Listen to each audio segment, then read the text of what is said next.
महत्त्वाच्या मुद्द्यांवरचे निर्णय जाहीर होतात हे पाहणं अतिशय महत्त्वाचं ठरणार आहे। यानंतर आपण एक राष्ट्रीय घडामोड जी घडलेली आहे त्या संदर्भातली बातमी बघूया। प्रशांत किशोर यांनी आज सोनिया गांधी यांची भेट घेतलेली आहे। काल प्रशांत किशोर यांनी राहुल गांधी आणि प्रियंका गांधी यांची भेट घेतली होती। या बैठकीमध्ये पंजाबमधल्या वादाबाबत चर्चा झाल्याचं सांगितलं जात होतं। मात्र आता या बैठकीत 2024 मधल्या लोकसभा निवडणुकीसंदर्भात चर्चा झाल्याची माहिती सूत्रांकडून न्यूज 18 लोकमतला मिळतेय। पश्चिम बंगाल विधानसभा निवडणुकीत तृणमूल काँग्रेसचा विजय झाल्यानंतर राजकीय रणनीतिकार प्रशांत किशोर पुन्हा एकदा चर्चेत आले। 2024 मध्ये भाजपला पर्याय देण्यासाठी विरोधकांची एकजूट सध्या केली जात असल्याचं सातत्यानं बोललं जात आहे। तसे प्रयत्न देखील सुरू असल्याचं बोललं जात आहे।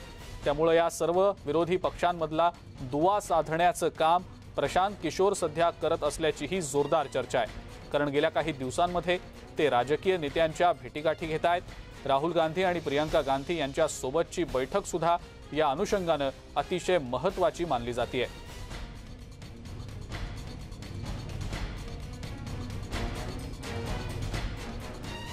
राज्यामध्ये देखील बैठकांचं सत्र सुरू आहे, पण प्रत्येक बैठकीतनं वेगळा अर्थ काढण्याची गरज नाही। प्रशांत किशोर यांच्यामुळे फार काही निवडणुकीत फरक पडतो असं वाटत नाही, कारण ते एक अभ्यासक आहेत असं मत शिवसेनेचे खासदार संजय राऊत यांनी व्यक्त केलंय।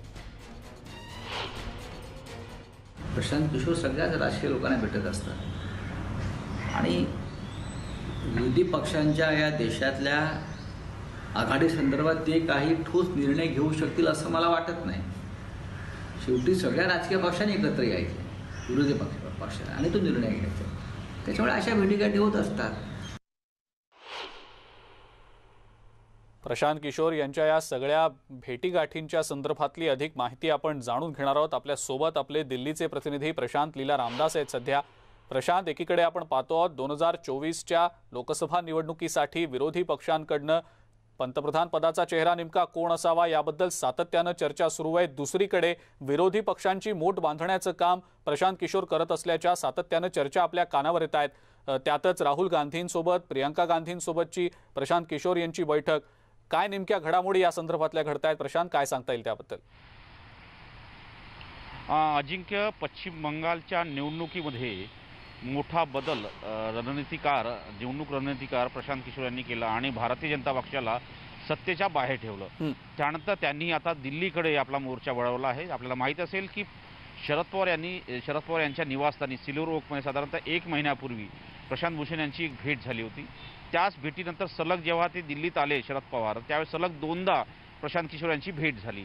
त्यानंतर काल जर बघितलं आपण, काल पुन्हा एकदा प्रशांत किशोर चर्चेत आले आणि त्यांनी राहुल गांधी आणि प्रियंका गांधी यांची भेट घेतली। साधारणतः ही जी भेट होती जवळपास 2 ते 2.5 तास ही भेट चालली। त्या भेटीनंतर सोनिया गांधींसोबत देखील प्रशांत किशोर यांची व्हर्च्युअली बैठक झाल्याची माहिती पुढे आलेली आहे। पण महत्त्वाचं म्हणजे जर बघितलं या सगळ्या पार्श्वभूमीवरती की कुठेतरी जे विरोधी पक्ष आहेत, जसे शिवसेना आहे, काँग्रेस आहे, NCP आहे, BJD आहे, TMC आहे, याशिवाय RJD आहे, याशिवाय झारखंड मुक्ती मोर्चा आहे, यासारख्या जे पक्ष आहेत, जे पक्ष सत्तेत आहे वेगवेगळ्या राज्यांमध्ये, त्या सगळ्या पक्षांची हे सर्व विरोधी पक्ष आहेत। या सर्व विरोधी पक्षांची मोड बांधायची आणि भारतीय जनता पक्षाला कसं सत्तेच्या बाहेर ठेवायचं यासाठी प्रशांत किशोर आता रणनीती तयार करतायत। त्याच माध्यमातून ही सर्व तयारी चर्चा सुरू आहे अशा प्रकारचं राजकीय वर्तुळात, दिल्लीच्या राजकीय वर्तुळात बोललं जातं। पण महत्त्वाचं म्हणजे या दरम्यान आता आगामी 2022 मध्ये राष्ट्रपती पदाची निवडणूक होणार आहे।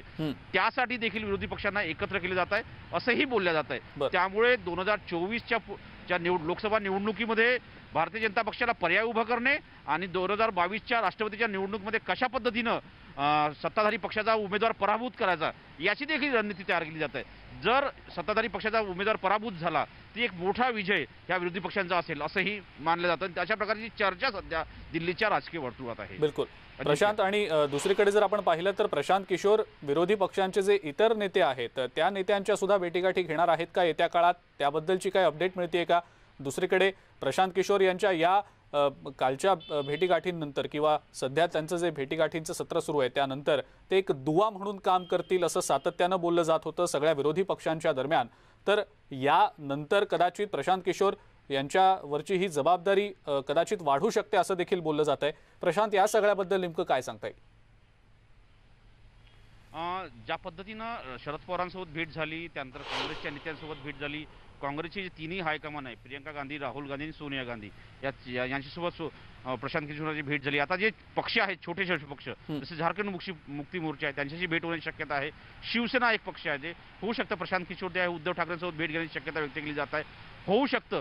याशिवाय RJDचे जे तेजस्वी यादव आहे यांच्यासोबत देखील त्यांची भेट होण्याची शक्यता आहे. अशा प्रकारे विविध जे राजकीय पक्षांचे नेते आहेत जे भारतीय जनता पक्षाला विरोध करताय त्या सगळ्या ज्येष्ठ नेत्यांसोबत भेटी घेऊन कुठेतरी या सर्व विरोधी पक्षांची मोड बांधायची आणि त्याच्या माध्यमातून एक प्रकारे भारतीय जनता पक्षाबरोबर सत्ताचा पर्याय उभा करायचा असा प्रयत्न खास करून प्रशांत किशोरचा आहे. आणि आपण जो शब्द उच्चारला अजिंक्य दुवा, बरोबर आहे. प्रशांत किशोर आता हे सर्व विरोधी पक्षांमधले दुवा ठरण्याची शक्यता आहे, कारण की या सर्व पक्षांमध्ये विस्ताराने चर्चा होत होती. आपल्याला माहिती आहे शरद पवार यांनी एक अत्यंत महत्त्वाची बैठक गेल्या महिन्यांमध्ये घेतली होती. त्यावेळेस सर्व विरोधी पक्षांचे नेते आले होते, पण दुसऱ्या स्तरावरचे नेते होते. पण महत्त्वाचं म्हणजे त्यामध्ये यशवंत सिन्हा यांनी देखील महत्त्वाची भूमिका घेतली होती. त्यांनी म्हटलं की आम्ही भारतीय जनता पक्षाचा विरोध करतोय, इथे पक्ष म्हणून नाही, आम्ही विचारधारा म्हणून विरोध करतोय. आणि तीच भावना घेऊन जर पुढे जायचं असेल तर सर्व विरोधी पक्षाला एकत्र करायचं आणि भारतीय जनता पक्षापुढे एक पर्याय ठेवायचा असाच प्रयत्न प्रशांत किशोरचा असण्याची शक्यता आहे. आणि त्यासाठीच TMCची जी निवडणूक संपूर्णपणे प्रशांत किशोर यांनी लढली होती तोच धागा धरून आता प्रशांत किशोर पुढच्या बैठकी घेण्याची शक्यता व्यक्त केली जात आहे. अजिंक्य. प्रशांत, धन्यवाद. सविस्तर माहिती आपण दिलीत त्याबद्दल. या ज्या सध्या घडामोडी घडतायत नवी दिल्लीमध्ये त्याबद्दलच्या अपडेट्स तुमच्याकडनं वेळोवेळेला आम्ही घेतच राहणार आहोत. आपण पाहतो आहोत दिल्लीमध्ये भेटीगाठींचं सत्र सुरू आहे. प्रशांत किशोर एक दुवा विरोधी पक्षांमधला बनण्याचं काम सध्या करतायत असंही बोललं जात आहे. येत्या काळात नेमक्या या संदर्भातल्या काय घडामोडी घडतात हे पाहणं खरंच महत्त्वाचं असणार आहे. ब्रेकची वेळ झाली आहे. ब्रेकनंतर इतरही महत्त्वाच्या बातम्या आपण बघणार आहोत. बघत रहा न्यूज 18 लोकमत.